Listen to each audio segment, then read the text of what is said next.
Myynti. Mitä se pohjimmiltaan on? Se on palvelua ja asiakkaan auttamista.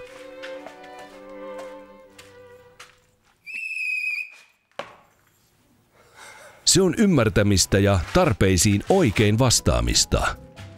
Parhaan tuloksen saavuttamiseksi myynnin pitää olla suunnitelmallista, automatisoitua ja oikein ohjattua. Tämä on se perusajatus, missä SN4 Mobile auttaa omia asiakkaitaan nostamaan asiakastyytyväisyyttä ja synnyttämään ylivertaisia asiakaskohtaamisia.